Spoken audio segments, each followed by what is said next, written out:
A random woman on the street gave me a Valentine's Day card. I wish I hadn't opened it. It read, "Will you be mine?" There was no name, no one to whom it had originally addressed, just a crumpled red envelope and a blank white card with the aforementioned question written inside on the right. The black ink had smeared, either at the time of writing or sometime during its travels through the curious woman's pocket.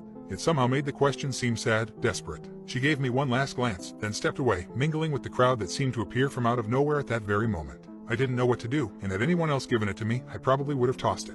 But the woman had been strangely, unconventionally attractive, so I kept it. I used it to buoy my spirits after what had been a particularly frustrating day at work. She could have given it to anyone, but she'd chosen me. Back home, I set it on the kitchen counter and started to make myself something to eat. A few minutes into dinner preparations, I got this feeling in the back of my neck, like there was someone watching me. Turning around, I scanned my small apartment, able to see the entirety of the kitchen and the living room beyond from where I was standing at the stove. There wasn't anyone in sight, and yet I still felt as if I were being observed. It was around 8 p.m., night had already set in, but my living room curtains were still open. I crossed the room, closed them, and returned to the kitchen. The ominous feeling lingered, but I ignored it and finished cooking. Halfway through eating dinner there was a knock at the door. I'd never had anyone stop by to visit before, so the occurrence was at once alarming. I sat there, frozen mid-chew, hoping that there'd been some kind of mistake, but another knock came. Rising from the table, I gripped my fork in my hand and crept toward the front door, trying not to announce my occupancy of the apartment. Reaching the door, I peered through the peephole, not exactly dreading what I'd see, but hoping not to see anyone. My hope panned out, there wasn't anyone there. And yet this unnerved me, because I hadn't heard any departing footsteps. Carefully, fork gripped tightly in my right hand, I opened the door an inch. No one occupied the space beyond, so I opened it all the way. The threshold was empty. Both ends of the hall were empty. I didn't notice the evidence that anyone had even been there until I took a tentative step into the hall. Turning around to re-enter my apartment, I saw that someone had written something on the door. An unsettlingly familiar phrase, "Will you be my mine?" And just like the ink in the card, the writing, dark paint, I hoped, was smeared, the letter E in mine no more than a trailing blot.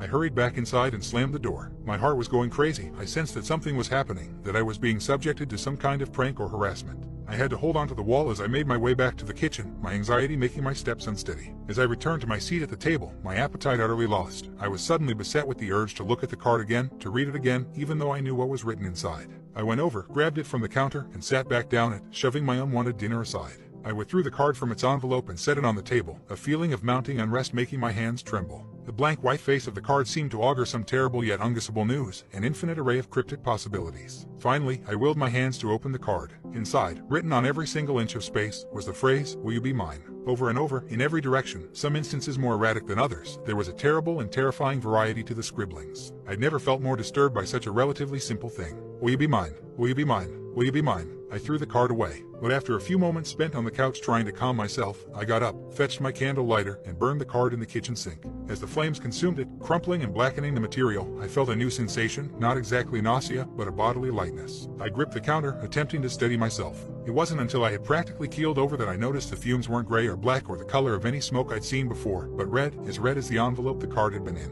Consciousness began to ebb away just as I heard the front door open. I remembered then that I hadn't locked the door, I'd merely slammed it in my panic. "You idiot," I thought to myself as darkness took me. I awoke on my kitchen table, and the first thing I noticed was the chill. I was naked, had been stripped completely. Given the circumstances, as terrible as they were, I expected to be bound, but I was not, and promptly rolled off the table when I shifted my weight. I landed hard on my shoulder, and briefly hoped that I'd pass out again, if only to stop the flare of pain. Recovering, using the table for leverage, I stood up. My senses were rekindled completely when I saw what was smeared on the table's surface. It was, unmistakably, blood. My blood. As if activated by the sight, my nerves exploded, and pain coursed down the front of my body. I fell to my knees, my body overwrought with agony. With one eye open, the other closed, as if that had somehow mollified the pain, I examined myself. From the top of my chest all the way down to my groin was the word mine, carved into my skin, as erratically as the darkly enigmatic question in the card. It was like I had been claimed, the word lacking a question mark, the wounds, still fresh, a grisly statement of ownership. Every movement, no matter how subtle, brought a new spike of breath-stealing pain, so I just stayed there, kneeling on my kitchen floor, as errant streams of blood trickled from the wounds that had not yet coagulated. My one attempt to call for help brought so much pain that I almost fainted, so I refrained from doing even that, not wanting to bleed out while unconscious. I stayed like that for over an hour, until my body had grown somewhat accustomed to the debilitation.